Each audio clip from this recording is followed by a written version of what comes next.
Thank you, everyone. I hope you were moved by that video. I know I was when I first saw it. Okay, so before we start, let me go through a few housekeeping notes to keep in mind. If you haven't done so, please ensure that your phones are in silent mode. And please take note that the event is recorded and photographed. If you don't want to be photographed, just take a sticker at the registration counter, paste it. Wow, what happened there? Technology, huh? Okay. Present again. Okay. So if you don't want to be photographed or videographed, just take a sticker at the registration counter. We will break at 1 p.m. We will return at 2:30 p.m. Lunch is not provided, so you can, there's plenty of cafes around that you can just Google up. And now I will introduce you to our first session. And I invite the moderator and speakers for the first panel to join us on the stage.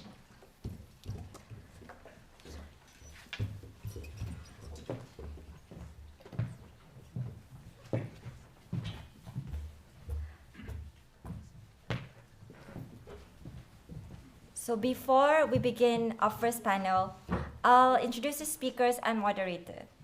So you know who Dr. Ziba Mir Husseini is. She's a legal anthropologist who is a professorial research associate here at Sunna Center for Islamic and Middle Eastern Law. She has published books on Islamic family law in Iran and Morocco, Iranian clerical discourses on gender, Islamic reformist thinkers, and the revival of zina laws. She is a founding member and current board member of Musawah and leads the Knowledge Building Working Group. Dr. Mulki Al-Sharmani is an associate professor of Islamic and Middle Eastern Studies at the University of Helsinki and a member of Musawah's Knowledge Building Working Group. Her research interests include Qur'anic ethics and Islamic feminist exegesis, contemporary Muslim women's engagement with the Qur'an and Islamic interpretive tradition, Muslim family laws and gender in Islamic legal tradition, and modern diasporas and gender relations in the family domain. Ms. Jana Ruminger is a legal researcher and writer whose scholarship and activism focus on human rights issues related to gender, race, ethnicity, and religion. She has been involved in Musawah in a variety of roles since 2007 and as a member of the Knowledge Building Working Group since 2010. Ms. Sarah Maso is a feminist and anti-racism activist engaging with the Islamic tradition to promote gender equality in Muslim context. She coordinated the activities of Musawah's Knowledge Building Working Group from 2015 to 2021. Our moderator for this session is Dr. Sophia Rehman, an independent scholar and writer specializing in Islam and gender. During the panel, they will discuss how justice and beauty in Muslim marriage came about. Enjoy, everyone.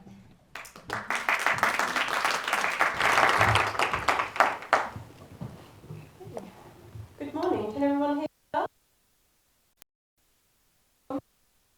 Well, on this wonderful, I'm going to assume it's sunny outside. You know, I'm going to just assume it's sunny, the sun is shining on this amazing day, and thank you everybody for being here for what promises to be an illuminating day. I had the pleasure of reading this phenomenal book, Justice and Beauty in Muslim Marriage, with a group of 100 folk online from around the world. Men, women, non-binary folk, and we read a chapter each week and came online to discuss it.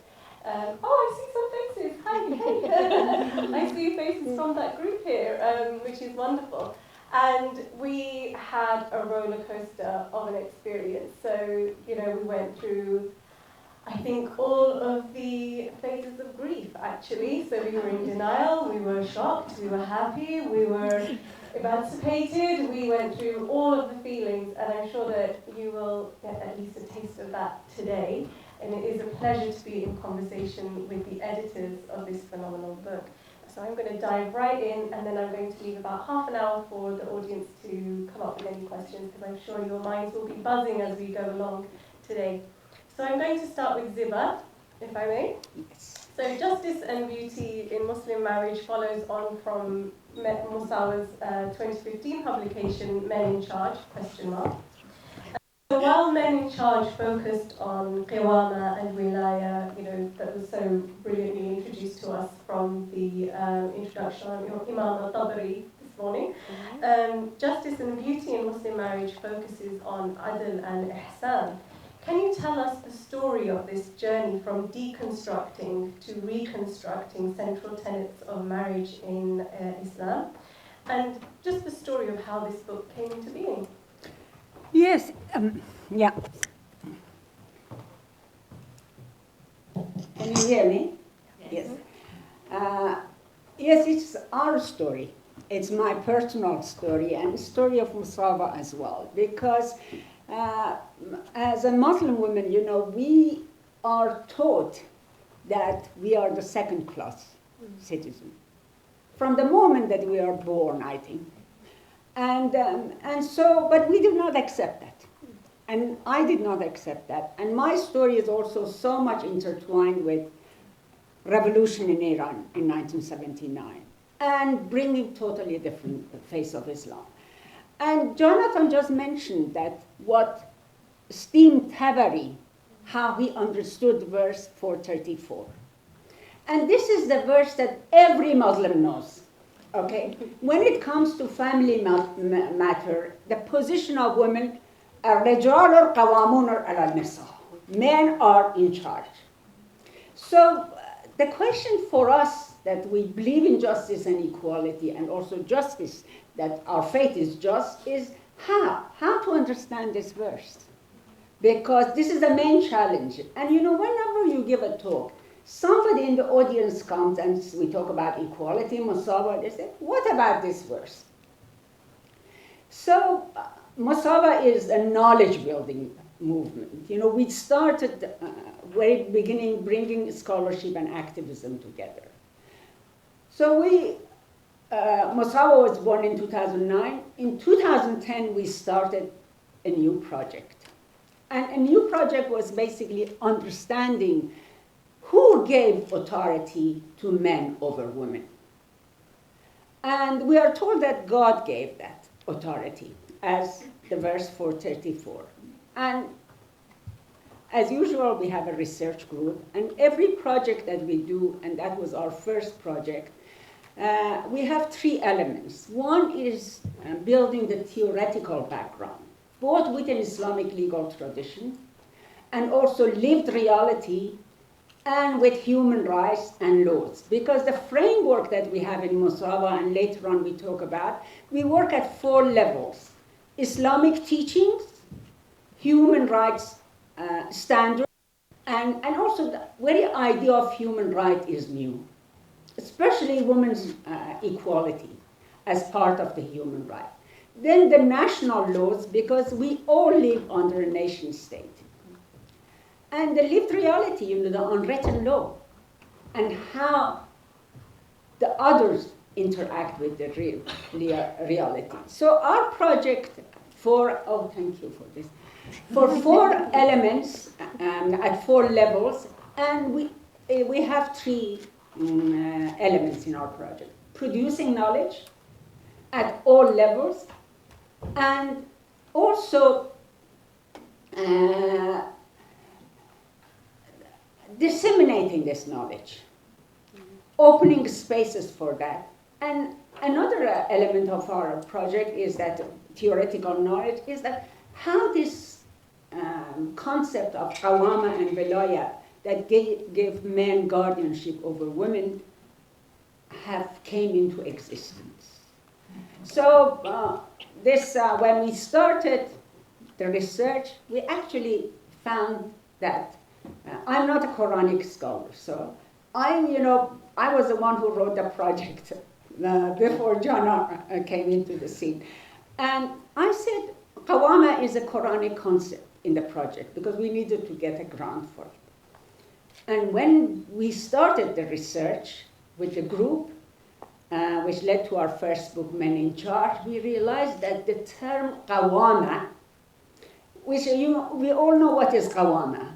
A man comes under a woman comes under the qawama of the husband through the marriage, which is a kind of protection, and with protection always comes domination, okay? You cannot separate these two.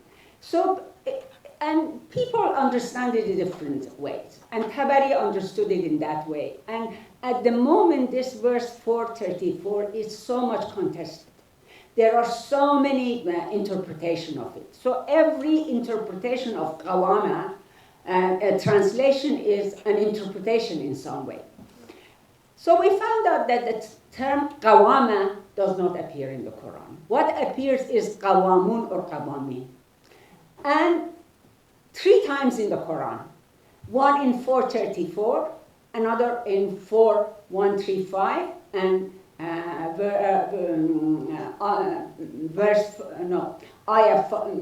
Surah 5, 8. And basically, in 2 other places, it appears in the sense of standing for justice. And the term velaya, which is the right of the father or a male member over a daughter who has not been married, or the right of the father over the children, appears in the Quran many times, but never in sense of authority. So we started asking where it came. And anyway, I want to cut a short story, long story short. We realized that this is a construction. It was constructed in the course of 4 centuries. And one of the chapters in our first book deals with that. And other chapters as well. And so basically, that is how it came. We wanted to question, the basics of it. Are men, has God given authority over to men over women? No, jurists have given it. It is a human-made, man-made. Therefore, it needs to be understood in a different way. So that was the qawama. And qawama is the linchpin of family law. If you take the guardianship of men over women, other elements of Muslim family law, including inheritance, all discrimination will disappear.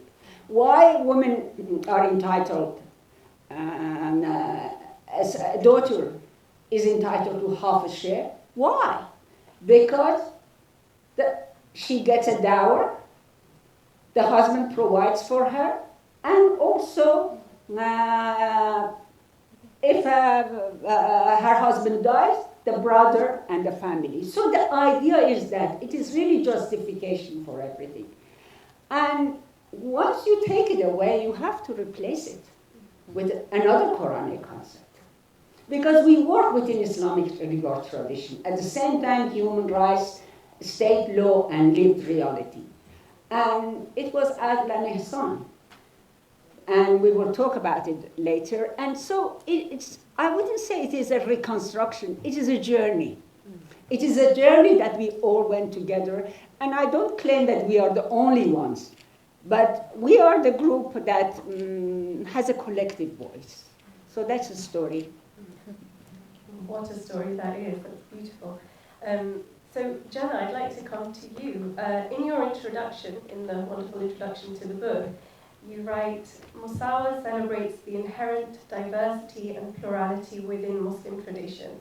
So a really, a unique and refreshing feature of justice and beauty in Muslim marriage is this space that you create for contrasting and even sometimes contradictory opinions that are held by the contributors. It really does honor the pluralistic sort of inheritance of, or heritage rather, of Islamic knowledge and knowledge making. So why was this important? Why was this important to the editors and to the contributors? And how did you go about selecting the contributors then? Thank you. Thank you so much for coming, everyone. And thank you, Sophia, for agreeing to be our moderator for this panel. I think we all are just so proud to be part of this community of scholar activists. And I'm using the term scholar activist because I think that everyone who played a role in this book does have a role as an activist. They are all scholars, but they're coming from their own perspectives, and so I'll talk a little bit about that. And in typical Musawah fashion, it might be a little long-winded of an answer. But I think the idea of the diversity of scholars within this book is really based on 3 core ideas within Musawah and with how we work. And that if you go through the work that we've done over the past 15 years, you'll find these core ideas. And so one of them is ikhtilaf. So the idea that, literally disagreement or difference, and the fact that the jurists traditionally had differences of opinions and were comfortable in that. There was disagreement between jurists. There has been throughout history, and that is part of the tradition. And I think that is something that Musawah celebrates, and celebrates within even the four of us up here and within the authors who you'll hear from today, is that we can have differences of opinion and we can discuss them, we can debate them, and in the end it's God who knows best, right? And we are humans who can be fallible, we can work through what our ideas are and work together with that. And that's true even within the schools of law, after the schools of law were founded. So that's a core principle that Musawah rests on, and so that was part of our choice of how to work through this book. The second is that in Musawah we have a very specific approach to knowledge building that is based on feminist principles and based on human rights principles, and we try to apply those lenses throughout all the work that we do. And so one of the aspects of that is raising women's voices and raising perspectives of women and experiences of women, and this is something that we think has been shut down within the tradition to some extent, and that we think needs to be raised again. And so you'll see that many of the authors are women, and we celebrate that as well. We celebrate the role that women have in producing knowledge. And we also think of knowledge building as something that can be participatory. It doesn't have to be someone working in isolation. It's a process that can bring people in, and that it does not just have to start from the texts, it can start from the context. So we work with women around the world, in many countries around the world, and you'll see that the scholars who are represented in this book come from different countries, and they bring their perspectives into the process of writing. And we think that's a really important part of the knowledge building process. And the idea that knowledge and knowledge production can be grounded in lived realities. Several of the chapters, unfortunately our Indonesian scholars are not here today, but their chapters go into how their work is grounded in lived realities and how it goes back to lived realities. Their work then influences what is happening on the ground, and that's such an important part of who they are and what they're doing and how they're contributing to the knowledge produced.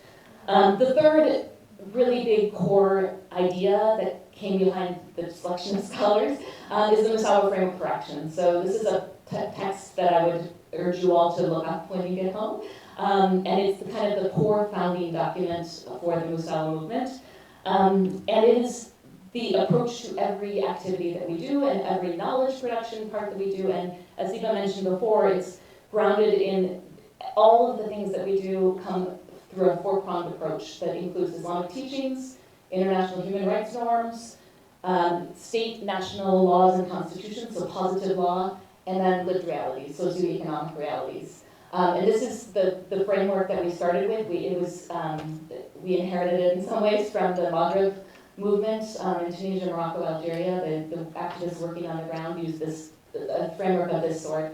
And it actually relates to what's happening here in SOAS because it's grounded in legal theory too. It reflects legal theory. And Lynn Welchman brought this up to us back in 2011, that there are scholars who work on legal pluralism and comparative law who have theory around legal pluralism, that all law is plural, that there is law that is competing with each other. So the two key scholars who we work with, and you'll see this in the introduction, are Masaji Chiba, the Japanese scholar who we've used his work a lot, and then Werner Minsky, who's a beloved SOAS professor emeritus. And so there are models that, for Chiba, it was official law, unofficial law, and legal postulates, and then Werner Minsky expanded on it and went from a three-pronged framework to a four-pronged kite, and it reflects what Musawah's framework for action is. So in all of our work and in all of these chapters that you'll see in the book, the idea of Islamic teachings, international human rights norms, state constitutions, positive law, and they all come together in each of those chapters. So as we chose the scholars and activists, and as we kind of developed the idea of what the chapters should be, we used these three. We used Ikhtilaf, we used the knowledge building principles, and we used the framework for action. And so you'll see on stage the four of us, and then the scholars, that they're diverse, right? They come from diverse perspectives, they come from diverse disciplines. We have legal scholars, we have historian, we have a philosopher, we have Qur'anic hadith scholars, and they're coming, several of them are interdisciplinary, and they're using their lived realities to inform their scholarship. So they're diverse in that way, geographically diverse. The scholars in our book come from 12 different countries, which I think is really important for us, that it's not, no offense to SOAS, but not just the UK-based, not just the US-based for me scholars, but they're coming from the ground, from Indonesia, from Egypt, from Tunisia, and from UK. And then the voices of women, as I said before, highlighting the voices of women was really important to us. So we kind of looked at what are the themes we want, how do we construct this book from, you'll see the book goes from the Qur'an to lessons from the Prophet, to legal theory and laws, to lived realities, basically, to law and practice. And so we basically, it was a puzzle piece of putting together who we thought would bring these contributions in and who we thought would really make an impact in what they could write. Thank you. And having read the book, I can verify that you've definitely done that. Definitely done that. Just so that people are aware, you mentioned the Musawah framework for action. So if people want to have a look at that, how can they find that?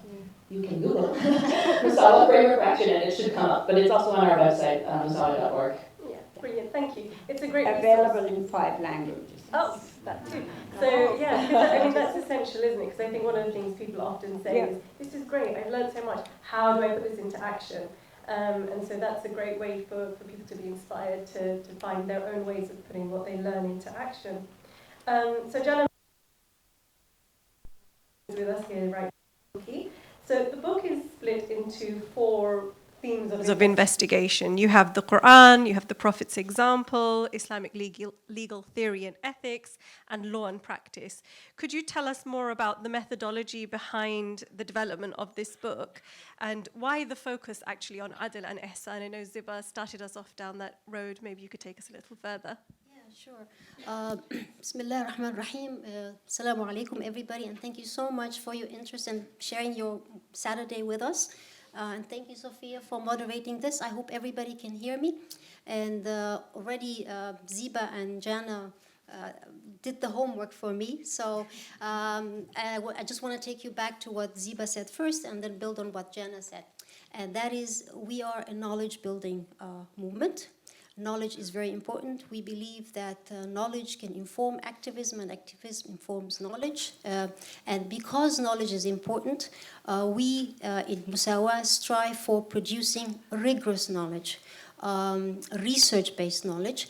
And in that sense, that process entails methodology, thinking about the methodology and how we go about it. And as Ziba and Jana said, our first source, we have this 4-pronged approach that we engage with, the Islamic teachings and human rights and constitutions and national laws and the lived reality. So in this book, we were very much engaging with the Islamic textual tradition. We adopt an integrated approach. We engage with this tradition with great seriousness, with great diligence and rigor, with critical eyes, but critical eyes that is not out to dismantle it, not at all, but to really study it seriously, and because of its richness, because of what the resources that it has. And therefore, our approach is not piecemeal, not just to focus on the Qur'an, no, Islamic textual tradition.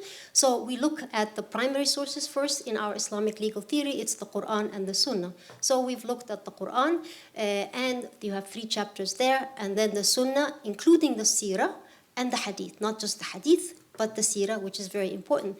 Then, before we get to the fiqh, we think the Islamic legal theory and ethical frameworks and ethics, the Islamic ethics is very important. So we have scholars working there and engaging with the question there, because we need to understand what were the principles that were established and were the foundation and were the methodology for deriving at the ruling. So we don't think it's enough simply to say, Al-Razi said that, Zamakhshari said that, for example, certain Hanafi, like Al-Mawardi said that. No, we go back even further.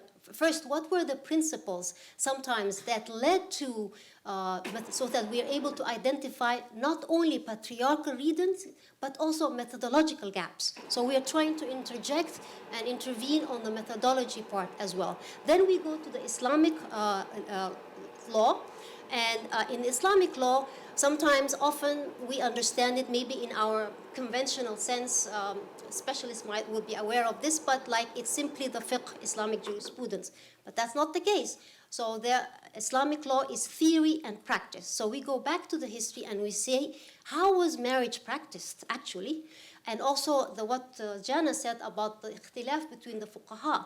Yes, they wrote fiqh manuals, and you can open the fiqh manual and it will say Hanafi is this, Hanafi, Shafi'i is that. But what about the debates among them, and how did they engage with the lived reality? And we have really rich historical studies, and we've had historians who did that work for us to see, okay, how did people navigate marriage? So what was the practice? So that when we understand from the past, when we engage with the past, and also draw from it, we also look at practice, and we also look at the different layers that constitute Islamic law. The practice, the fuqaha, the fatawa, the rulers, and what they came up with, and how that affected how women married, how women negotiated that, how the fuqaha's rulings changed from one region to the other. So we have a chapter looking at that. And then we go to the modern world, the contemporary context, and look at the reform trajectories in different Muslim family laws. And we don't only look at what are the new substantive laws that came about, and the procedural laws, and also reforms in other laws that have an impact on family laws, but also the scholars who engaged on that part in the book also focus on the process of reform, the debates about the reform, the strategies that were used by different actors, scholars, activists, legislatures to bring about this law. What can we learn from that process? So I would say this book and this collective, and I'm privileged to be part of it, process, was very much also a work of trying to come up with an integrated methodology to engage with the question, can we investigate and put forward alternative ethical, and that comes me to the second part of your question, and legal frameworks for marriage? We're not providing answers. We are exploring and shedding light on ethical and legal frameworks from different perspectives for an egalitarian marriage from within the Islamic textual tradition. Hence, adl, justice, and ihsan, which one of our contributors, my colleague Amira Abu Talib, will tell you about, is a core, it's a whole paradigm of an ethical paradigm in the Qur'an. Thank you.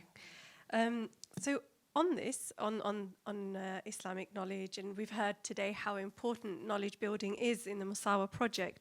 Sarah, traditionally Islamic knowledge has only really been generated by the ulama, like the scholarly class. But Musawah advocates for many sites of, or sources of knowledge, including, and we've heard this quite often already this morning, women's lived experience. In your introduction, you write, Musawah brings new perspectives on Islamic teachings by reinserting women's lived realities and voices in the production of religious knowledge. Can you talk to us today then about what are these multiple sites of knowledge production for Musawah, and why are women's lived experiences so important, and what does that actually even mean? Thank you very much for this question, Sophia. Assalamu alaikum. Thank you everyone for being there. And so my colleagues already touched upon also the question of how Musawah envisions knowledge production and why women's lived reality are very important.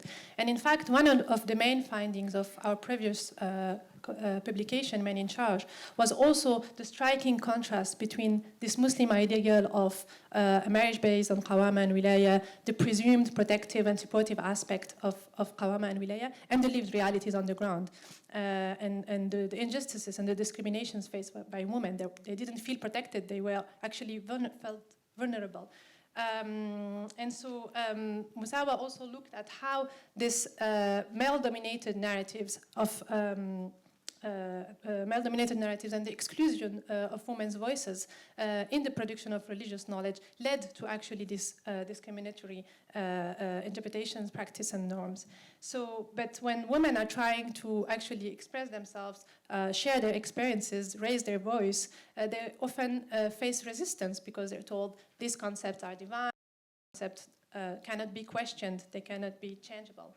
And that's why it becomes a matter of who has the authority to shape knowledge, who has the authority to say what Islam says or what Islam is.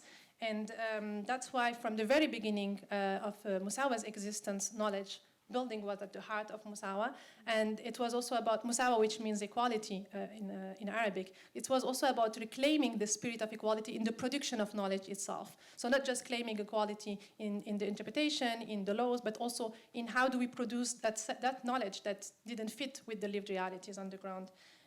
And so when we look at how mainstream knowledge, religious knowledge is produced, and not just religious knowledge, any kind of knowledge, there are power dynamics at play. There is an asymmetry between those who produce the knowledge and those who are impacted by this knowledge, those who consume that knowledge. And when we look at religious knowledge, the producers are predominantly men, and not just men from a certain class with certain privilege, often who studied in big universities, in the religious establishment, and often also from the MENA region. You know, it's unfortunately this is still the case that this mainstream religious knowledge come from that.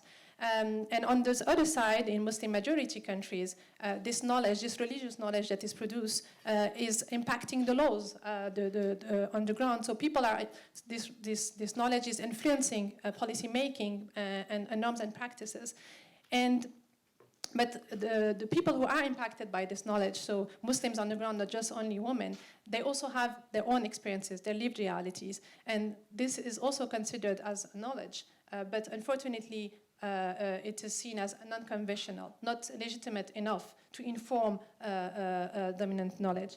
So Musawah always tried to bridge that gap between dominance, the production of the dominant, the mainstream narratives, and the lived realities on the ground. And we do that in different ways. One of the ways was to facilitate access to this mainstream knowledge. So how do we actually, Mulki touched upon it, how this is produced? You know, the interpretations come from a certain methodology, there are key concepts, there are key terms, and you don't need to actually go through this, through a religious education to understand these key basic principles. Just as a believer or as someone who lives under Muslim context, you're allowed to also understand where this is coming from.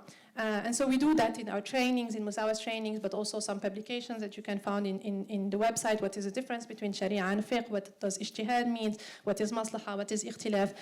The other way is also to then amplify women's voices, to legitimize their perspective. And so throughout this book, we really try to connect the contributors, so our authors, with Musawah's advocates and activists on the ground. It was difficult because of the COVID pandemic and the restrictions, so most of these interactions were done online through seminars. Some of the authors generously contributed to discussions with our advocates in Southeast Asia and MENA. And despite the fact that we couldn't have physical interaction, I think that it was really valuable for the authors and our activists to be together, to produce together that knowledge and to inform each other. And within the content of the book, also many of the authors highlight this importance to amplify women's voices or to adopt their perspective. One of the scholars, which is Nur Rufiya, who unfortunately couldn't be there today, who wrote this chapter on Qur'an, really focuses her methodology on centering women's experiences in the way we read the Qur'an. And in fact, her context is very important because Nur Rufiya is part of this amazing network of Indonesian women's rights activists. And over the past 30 years, they really worked on the ground and developed mechanisms to actually bring the lived realities at the heart of how religious knowledge is produced. And this led them in 2017 to launch the KUPI initiative, which was the first female-led Congress, Fatwa Congress in the world. And they issued 2 religious opinions, so 2 fatwa on issues not only related to women, because women can also produce knowledge that is beyond women's rights and women's issues. They also produced a fatwa, for example, on environmental destruction. But really bringing women's perspective, women's experience as an authoritative source for issuing these religious opinions. And so this context was really important in the way that she wrote her chapter and brought that methodology. And I think it was one important point that she reminded us through her chapter is that the Qur'an speaks to us directly. We're not supposed to have an intermediary. And the Qur'an, when we look at the verses, and she shows different examples, really pays attention to each of us different locations, our different privilege, our underprivilege. And depending on that, depending on our location, our own experience, our meaning making of the text, of the Quranic verse, differs. And she shows specific examples where the Quran really embodies women's experiences such as giving birth, breastfeeding, and how actually it's women's voices through the Quran who appear, and what it means then for extracting norms and making sense. Other authors also have looked at women's perspectives in their chapters, also voices from the past. We have Huda al-Saadi, who also couldn't be there today, who really looked at how the lived realities of women in pre-modern Egypt interacted with the way the laws, the juristic rulings were then produced, and how the jurists at that time reacted to the lived realities and responded to women's need. Just to wrap up, that's why women's experiences matter, but not just women's experiences, because there are also other marginalized voices that don't appear when we look at only conventional methods of tafsir. They really failed to include non-male locations in the way they produced meaning from the text. And I think one of the objectives of this book, and we hope that this book will bring, is to encourage and enhance each of the readers' agency to really look at the book through their own lived realities, through their own experiences, and feel the legitimacy and the courage to inhabit the spaces of production of religious knowledge, but also to create your own spaces of knowledge production. Because definitely this book doesn't have all the solution. It's giving some ideas, some arguments, some methodology, and really hope that the readers and the different communities as well just take it and also interact with it. Does it fit with my lived reality? What do I need to develop further? And really make it feel it's your own. Sorry. Thank you. I think that's such an important point, because when a book like this comes along and makes such an important intervention as it does, I think there's almost a burden that it must answer all of the questions, all that exist for all of time, and and it's an unfair expectation to have. But yeah, to see it as a jumping board for people's own activism and inspiration, really. So thank you for that. I'm going to come back to you, Ziba, if I may. So one of the boldest sort of moves that this book makes is stepping into interrogation of approaches to the prophetic tradition, which Mulki told us is not just the hadith, not the prophetic statements and actions, but also the Prophet's seerah, his life, his biography, and also jurisprudence, the fiqh, which is still fairly new territory for Islamic feminists. And you acknowledge the challenge that the prophetic tradition has posed for reformist and feminist scholars. Could you talk to us a little bit about that challenge and how you are making those first steps to tackling those in the section on the Prophet's example? Yes.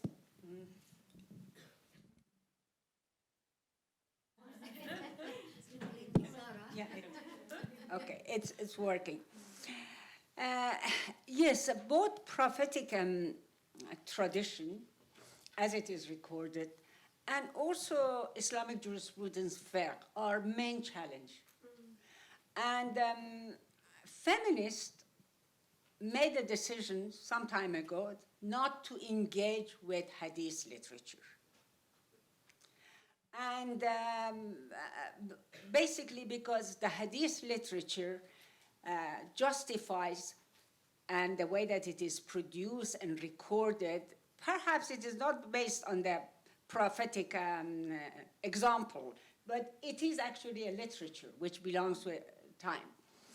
But at the same time, it is important because it is Muslims live with hadith. It is the hadith that actually the basis of the law rather than Quran. And in fiqh tradition, both in Shia and Sunni, all schools, hadith after Shafi'i has become so important. And at the moment, the fatwas that are coming from Saudi Arabia and all this, all the arguments are based on hadith. And in Men in Charge, we also tried to deal with hadith. But we didn't deal with hadith, but we dealt with the prophetic Sunnah. And there is a chapter. But for this book, we really were intended to do that. And we have 3 chapters. And 2 of our esteemed, 3 of them, are here. Because some of these chapters were co-authored. And you will hear, and I really want you to come in the afternoon, because we kept good sessions on the hadith and the Quran in the afternoon. And we just want to open a conversation here and then, go in depth into it.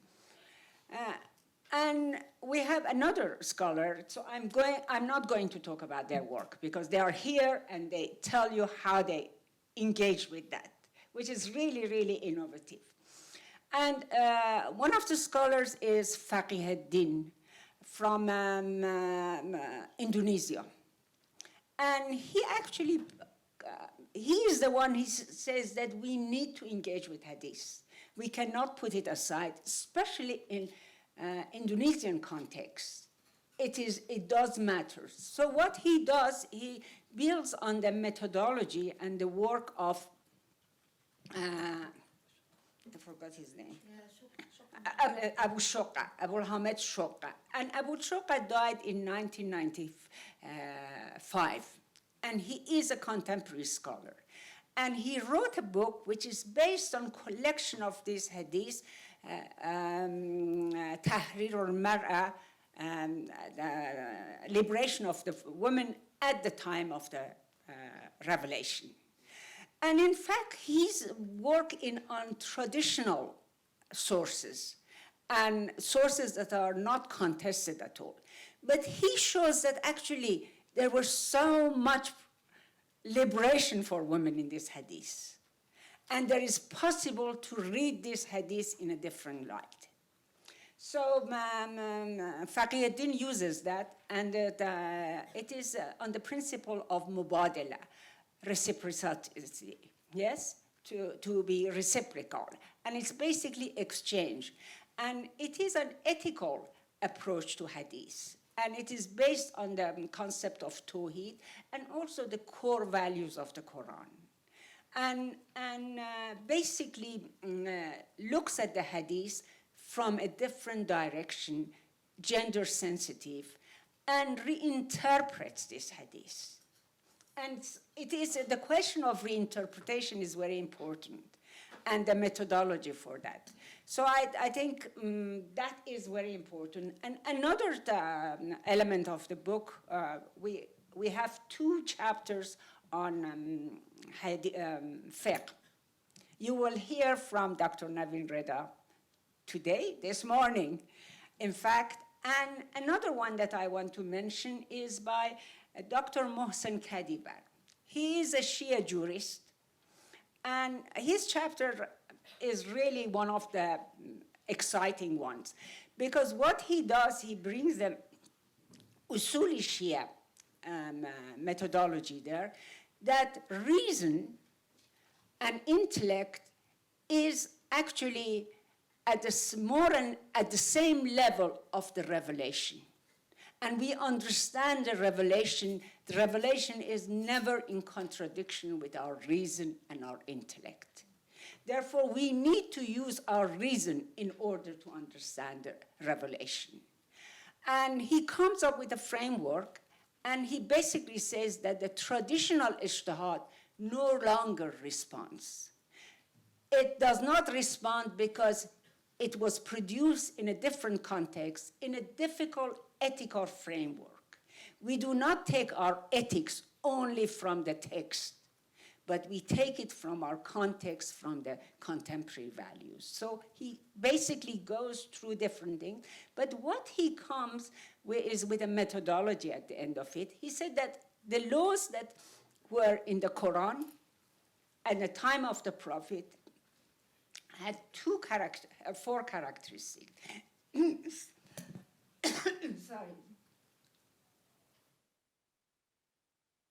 They were all just according to the standard of justice of the time. They were all ethical according to that standards. And they were also accepted by people because it was relevant to their context.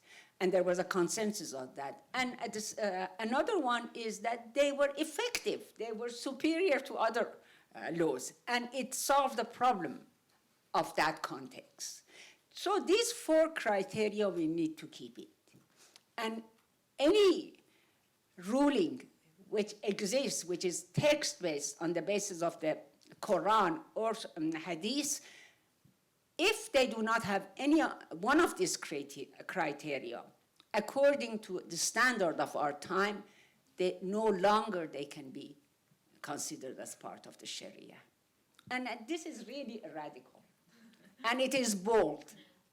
But at the same time, it is something that we need to ask, because what are these laws that we have in classical fiqh, which in Muslim countries, it is still the source of family law. There have been some reform, modification, but the core concepts are there. And we need to look at them. And of course, we know that it is going to be contested, but this is open to contestation. And we welcome that kind of contestation. And we will hear more from Noveen about her own chapter. Can I add just a quick thing to Ziba, what Ziba said about, just a little bit about, because Faqih is not here, so I just want to add just a little bit to what Ziba said very eloquently, is that Faqih's approach, Faqih-ud-Din Qudair, is also about how you deal with hadiths that right at the very surface, right away, constitute real challenge. They are either hadith that clearly on the surface discriminate against women, or only address men about women, or women about men.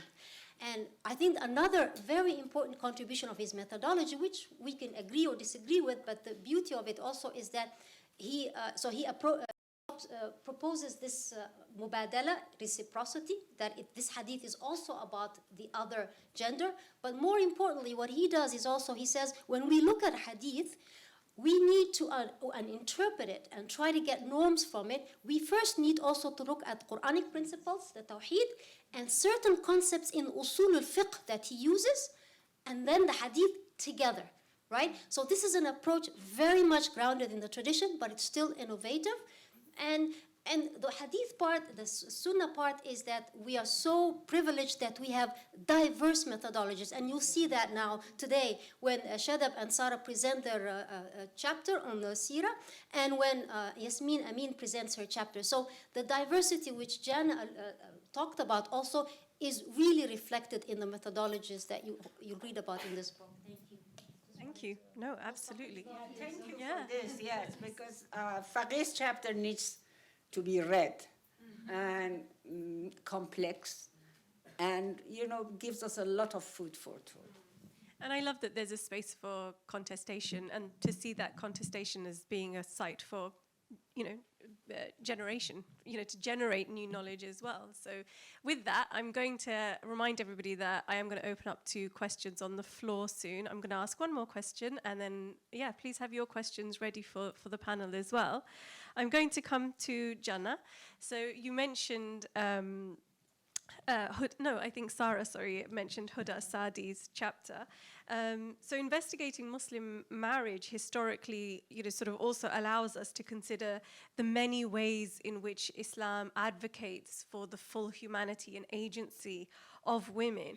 And Huda Sadi, in her chapter, she gives us these incredible examples going into the historical archives and illustrates the radical ways in which women were utilizing their nikah contracts. I love how Zari talked about, rewriting hers this morning, 20 years later? Fabulous. But, women are using, or have historically used their nikah as a site for their spousal, their economic, and their property rights as well. And this is going as far back as 15th century Egypt. So can you explain to us sort of now the wider implications of the findings and arguments of justice and beauty in Muslim marriage? Yeah, thank you.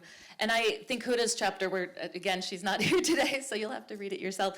But it's fascinating because it's a historical analysis, but it really sheds light on the present day. And it connects the theory and the historical research with practice and with the real life experiences. And so, I mean, I think I'll start by I'm going to try to keep this really quick, but we received a compliment yesterday for the book, and it was someone who said that she thought the book was so exciting because it connects theory and practice, and it is top down and bottom up at once, and there's this meeting in the middle. And that was one of the best compliments I think we could have received, because that is what Musawah's work is as well. Musawah is an action-oriented organization. We try to make sure that all of the work that we produce then gets reflected back into practice, and it gets reflected into the process of law reform and reform of cultural practices too. And so I think in terms of the wider implications, that is really the hope of where we hope this book will go, is that it will have an impact in the world and how we think about marriage. And that impact we can see at multiple levels. You can see it in terms of how academics are talking about marriage, how religious scholars are talking about marriage, the ways in which we talk about marriage at the UN. This can influence how the CEDAW committee discusses with the governments practices of marriage and marriage and Muslim family laws with the governments in that interactive dialogue. And we then hope it reflects law and policy. We really, Musawah works with 30 plus countries around the world where there are Muslim family laws that are enacted, and we're hoping that it helps towards policy and law reform. And then at the individual level, so for individuals and for couples, we hope this book can then infuse the idea that marriage can be a partnership of equals. This is a concept that is not foreign to Islam. This is something that is at the core of the faith, and it's at the core of who we are as humans. So these core, one of the concept that you said of the agency of humans, of all humans, regardless of gender, all humans are full and equal human beings. That is at the core. And then the idea that there are these certain core values. And so we really want those core values and this concept of human agency to be reflected more broadly. May I add something to this? It also shows us the potential of classical law, because marriage is a contract. And the consent of women and the contract has two parties. And also, there are stipulations for that. So this contract can be rewritten. And there is a potential within this contract for an egalitarian marriage. But the problem is that women at the time of marriage do not have choice. I was one of them, okay? So although I had the knowledge, but the system is against you. They do not allow you to do that. And the whole thing, and also marriage is an investment. You marry on the basis of trust and love, and when that relationship breaks down, you know what do? You realize that you have no rights there. But if you know that now, you can rewrite it. And pass that knowledge, and that is very important. One workshop, one training course, I'm sorry I have to say this, but this is important. We had recently in December a course in Addis Ababa. So the participants were from Horn of Africa, Somalia, Somaliland, Kenya, Uganda, and Ethiopia. And Hoda presented via Zoom her chapter. And you cannot imagine how people were excited about this potential because they didn't know about it. And these are the women who have been married or women's rights activists, but still they don't know that it is possible to do that. So I think later on when we talk, because the second element of Musawah project on Adl and Ihsan will be on ethnographic research, which will be led by Mulki. And it is also, we want to work on marriage contract as well. So there are so many possibilities. And this is the beginning, Sophia. Thank you so much. I have more questions, but I'm going to open up to the audience now. So do we have are we doing a roving mic situation, or are we? Yes.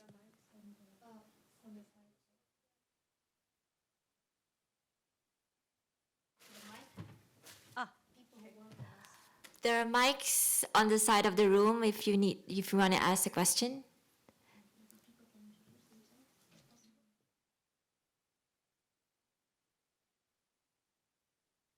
Yeah. It is possible to take it around, yeah. So if you just give a little introduction to who you are, maybe, if you're comfortable with that, your name and position, and then your question. I also attend the Commission on the Status of Women. I'm just adding about the laws of abrogation.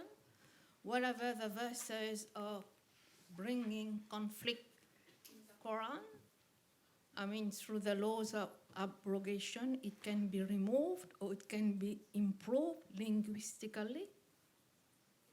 Can you? Did you understand the question? Abrogation forces? Yeah. Yes, you have not discussed about it, is it? Thank you. Well, I mean, not only me. Thank you for your question. It's an important question, and many scholars have addressed that. And it's a very technical point. We don't necessarily address it in a focused way in this book, but what we do in this book that might be relevant when you read the 3 chapters of the Qur'an is that we are putting forward a methodology of reading the Qur'an that tries to our starting point, our premise, our hypothesis is there is a Qur'anic coherent ethical worldview. And we try to rigorously see, is that true? Can we really, substantiate that hypothesis? And that means methodologically that holistically we read all the verses together. So we don't get, at least the scholars who worked on the Quran, and there are other, Niveen Rida is also a scholar of Quran, and a lot of people here, my colleagues can weigh in, and please do. So we don't necessarily go to the abrogation, but we put forward a methodology where we read all the verses together thematically, holistically, and then we have different approaches in each of the chapters that you will see.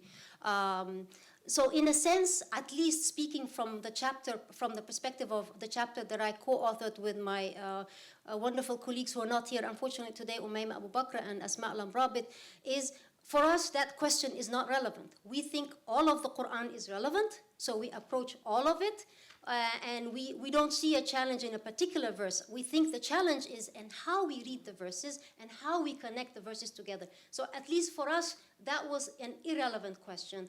But that doesn't necessarily answer your question, but we can have more discussion about it. And I invite any of the scholars or my co-panelists here to weigh in if you want.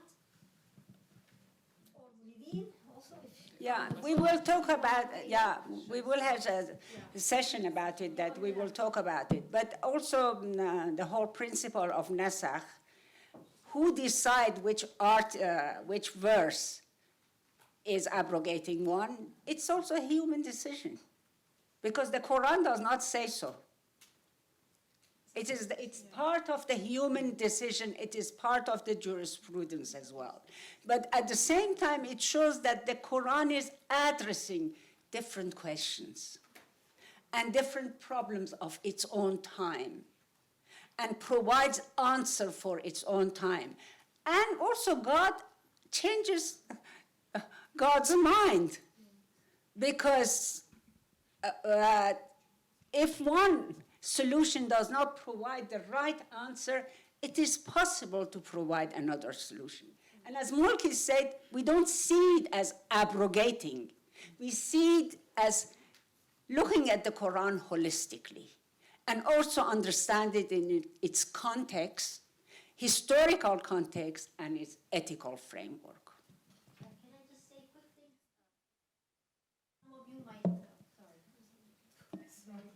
And some of you who study Islamic law, probably you know that, but so the naskh in Islamic theory, so it can be, is it the naskh of the hukm, the ruling? Is it the naskh of only the verse? It is the verse, the reading of it. So there is work on that, rigorous work on that in the traditional sense.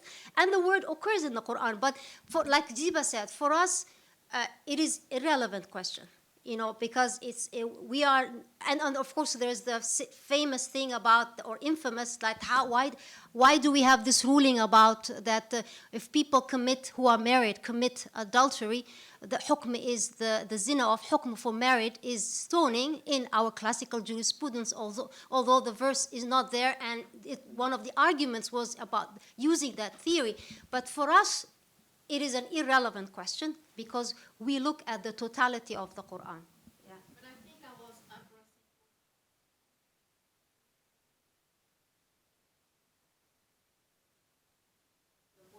addressing. Can you raise your mic, talk to the mic so that... No, I was addressing in a contextual way. When it was revealed in a certain period, the situation was different. But now in the modern society, everything is evolving very fast. So also we should be moving also very fast and find ways of addressing the needs of the society. Yes. Contextually. Sorry. And certainly that is the intention of this book. Maybe we should just leave it on.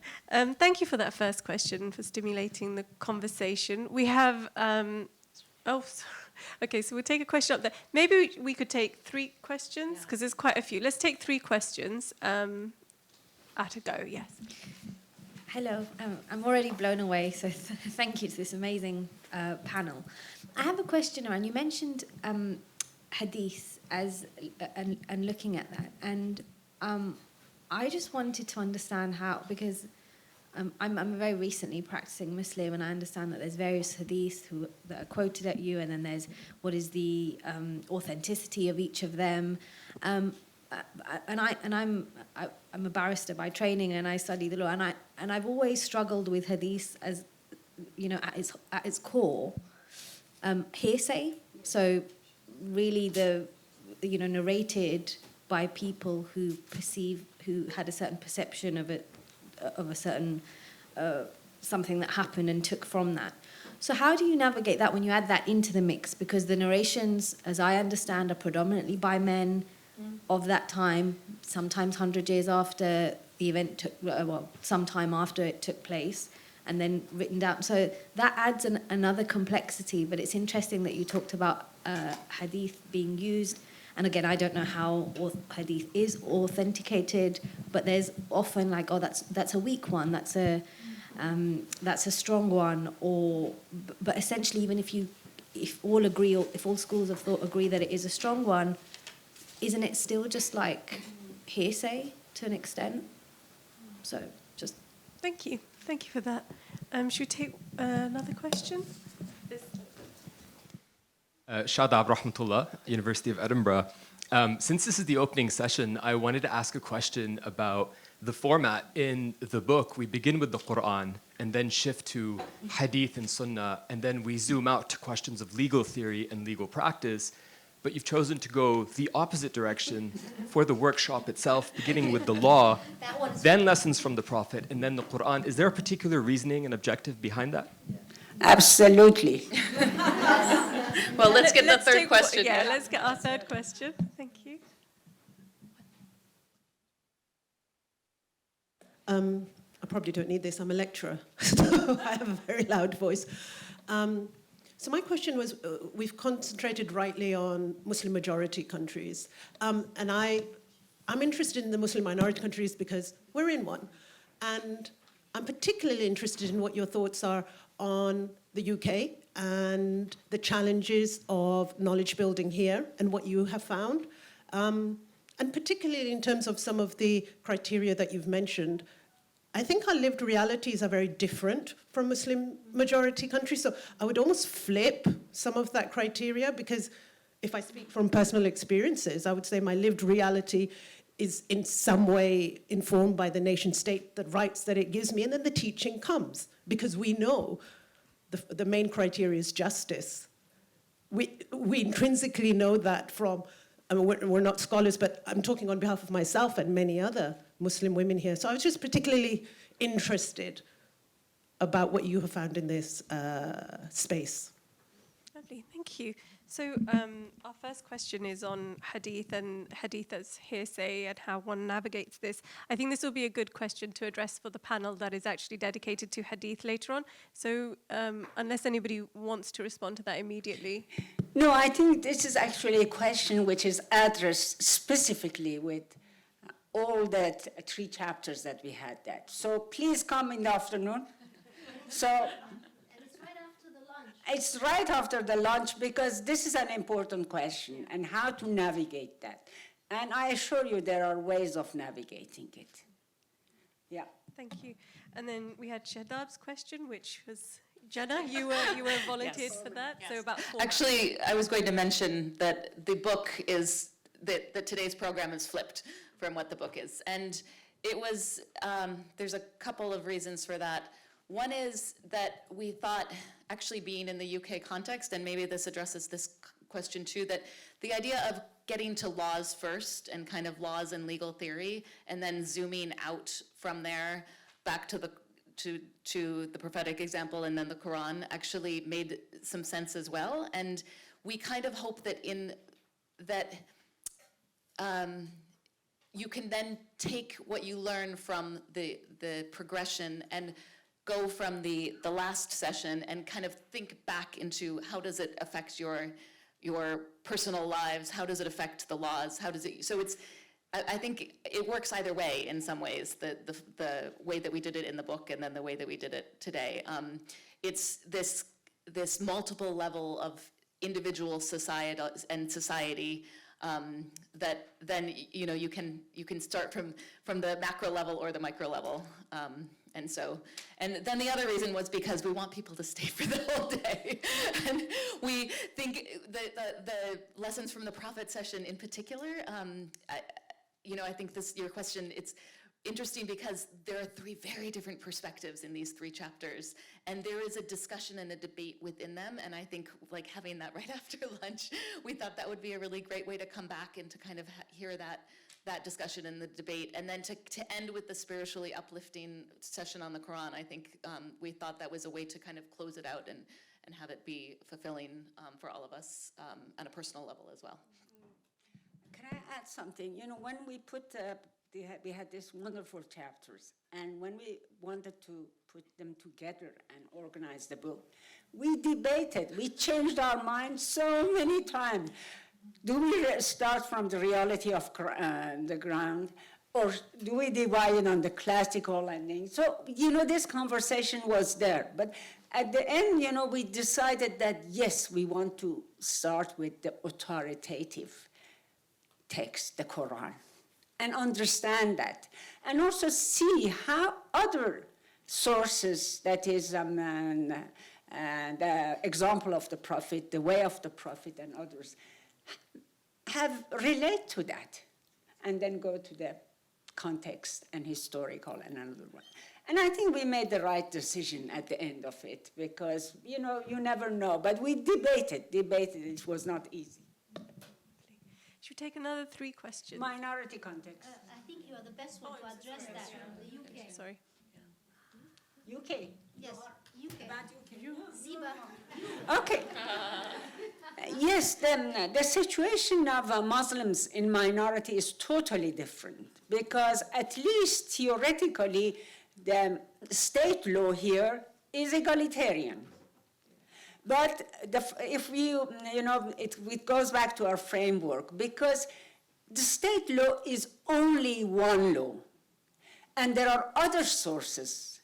This is religious law, which is what we have is classical fiqh, basically, and also the lived reality and the human rights and all this. And in Muslim context,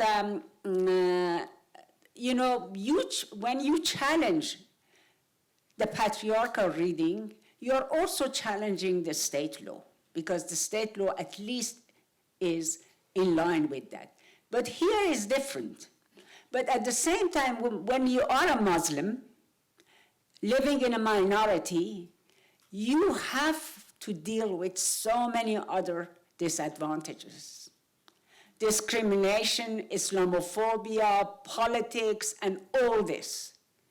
And at the same time, you know, the pressure of the tradition and family is strong on you, because this is part of your identity, and religion becomes a lot intertwined with identity. And this identity is also holding to their past. So it is I think it is also a psychological problem for many Muslims who live in minority context. And I give you an example. Many years ago, we did a course here, one of the Musawah courses, with Muslim women in UK. And that was my first experience, because my own work has always been on majority. That's where my heart is. And at the same time, you know, I was shocked that the level of engagement with the text, the questions that are there, all these women were highly educated, economically independent, but I could not compare them with the poor, disadvantaged women in my own country, Iran. They were asking questions, they were challenging. Why? Because, you know, they live within the tradition. And it is that tradition also is a given for them. They do not have to prove it, but they can change it. But here is difficult. But at the same time, there are advantages here. This is a freedom of expression. None of us, coming a Muslim majority country, including myself, can say this thing in our own context, or even go there. Why? Because, you know, there is censorship, there is intolerance for that. But there is here then freedom. And I think, you know, it's a question that the Musawah, I feel, that provides that framework for you to claim the power and to claim your tradition and also engage with it and question it. So I don't know if this is an answer or not, but I know the difficulty. And there is not a very quick answer to that. Yeah. I just want to add just brief reflections from another minority context in Finland where I work, and it's important to also to highlight the differences between the different Muslim minority contexts. Like, for example, in Finland, there's the Nordic model where religious communities can be officially registered, and therefore one can conclude an Islamic marriage by a registered mosque, religious community, and it will be recognized and will be, but then that's not the case in divorce. Sometimes we found research done is that not having an uncodified family law, Muslim family law, for some women gives them space to negotiate, to do these stipulations that Ziba talked about and so on, right? And so to navigate two laws, so it creates options for some people, creates constraints for others, particularly those who concluded their marriage in a Muslim majority context that had a codified law. And what we found from our research in Finland is that the more, and this is research, this is finding substantiated by research by several scholars, that the more where the women were knowledgeable about their rights in Islamic law, one, and two, had a family support and a network that really helped negotiate much better and more egalitarian terms of marriage. Sana, Yeah. you have to say something. Yeah. No, I'm just going to, I come also from a Muslim minority context, which is France, so a quite difficult also context. And I think what Ziba, I mean, the aspect of your question about knowledge production, I think one of the most difficult aspect of it is how to actually, you know, when you face the adversity of the racism or the discrimination of state laws, and you are also in this path to actually negotiate your rights within your own community, but always under this flag of, oh, are you feeding into the Islamophobia context? Are you, by doing that, by actually questioning the religion, questioning the interpretation, you're going on the other side. So I think this is also a kind of, you have to navigate in between two chairs as a Muslim woman. No, I want to actually, I want to navigate and produce knowledge within my own religious context for equality and justice, but at the same time, I'm aware that also the state is discriminating, and also, so I think to find that balance is quite difficult. And when it comes to marriage, I mean, for example, in France, we do have also Muslim marriages, but they're not recognized by the state. So there is no way to actually recognize it. So when Muslim women go for Muslim nikah, so not registered by the state, they are even more vulnerable, because if something happens, if there is a conflict or a divorce, then it's like if they've never been married. And so the difficulty when the state is also, so the state thinks, no, we have like egalitarian laws, there are like this egalitarian civil marriage, but they don't take into account the importance of the religion and the identity of a Muslim woman who still want to go through this Islamic marriage. So I think there is a lot of work to do, and part of it maybe is there's also the part of building movement. I think what Musawah has achieved to do in Muslim majority context is you shouldn't do the work alone. And when you work as individuals, even as independent scholars or independent activists, you can't do much, because you need to have this backup, and you need to just to have also to create your own community, because the work is difficult. You can face threat, you can face risk. So really, I think also emphasize the importance of movement building. And I think that recently, when I compare in between when I got married 10 years ago and today, I feel like now women, organize themselves in Muslim minority context. I can speak for France, for example, thanks to social media, thanks to many other ways. I've done also a lot of activism with a group of Muslim women who actually, thanks to the social media, to the new movement of building, we can actually organize ourselves, gather, read interpretations of the Qur'an, try to disseminate that. And so, yeah, the research is important, but I think activism and movement building on the ground is also important to raise the voice and create a knowledge that fits to the Muslim minority context as well. It's beautiful. Thank you. I really did intend on taking more questions, but I realize that we've come to the end of our time right now.